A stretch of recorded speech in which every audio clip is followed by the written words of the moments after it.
Yeah, I think Illinois, all those other teams say, oh, they're not as good as we thought. So another potential win. But Illinois can look at all the other schools the same way.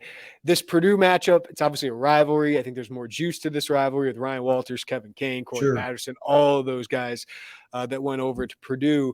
What is the dynamic of that like this week, Jay? I mean, because obviously when you're in the conference for a while, people know what you do, but these guys know intimately the Yeah. personnel, the scheme, the tendencies. So how does that Sure. play into factor on both sides? That's a great question. So I think for Purdue, they've got a little bit of an advantage in that they were with all these players last year, especially from a defensive perspective. Corey Patterson was on the offensive side, but I think Corey Patterson's been in rooms with Barry Lunny, and obviously Ryan Walters was a big part of mentoring Aaron Henry, right?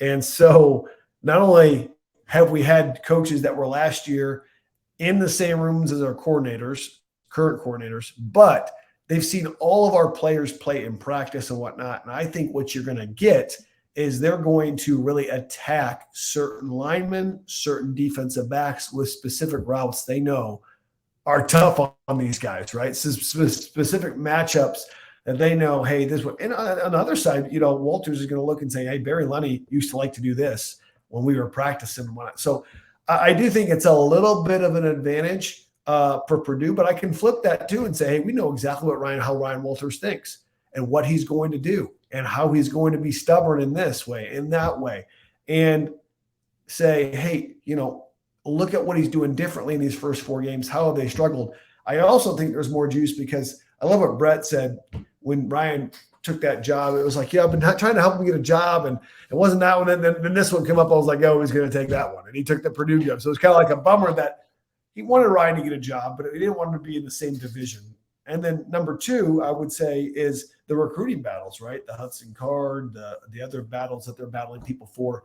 So I think it's got a ton of juice behind it. I think the fact that Kevin Kane decided to be the Purdue defensive coordinator and Aaron Henry kind of took his spot here, or maybe he got passed over. We don't know maybe which one happened first, but it's just interesting. A lot of storylines for guys like you to write about, for guys like me to talk about. But at the end of the day, the players still got to play on the field. And I think we have to look at this game as I don't want to say must win, but a huge game for this program moving forward this season. So, Jay, I mean, Purdue, I think their quarterback can make plays, but he turns it over a little bit like Illinois' guy. But defensively, Purdue's got holes right now. So what is the key on both sides of the ball for Illinois to get what I think would be a huge and maybe needed road win? Well, I was breaking down Wisconsin and Purdue for Big Ten Network, and I said, hey, quarterback run is going to be huge in that game. And Tanner Mordecai, sure enough, I think rushed for 50 yards and had some key first downs, got a touchdown as well. We've got a guy a lot like Tanner Mordecai, who's Wisconsin's quarterback, and Luke Altmaier. I think the quarterback run is going to be an option. It's really hurt Purdue.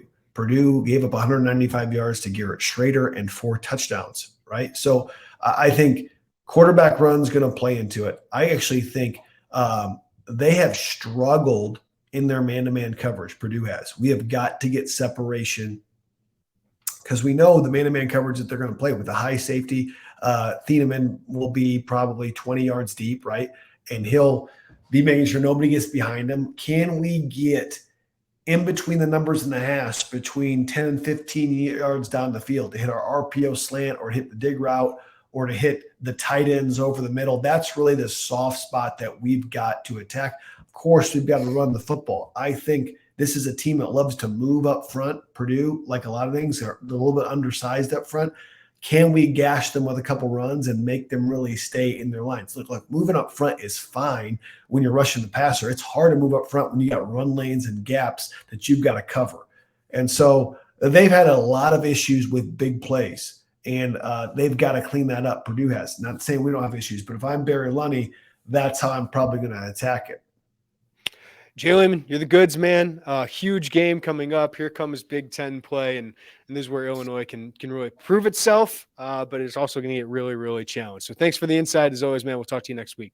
Yeah, of course. One more quick thing. People say it's only on Peacock. Isn't it on NBC now too?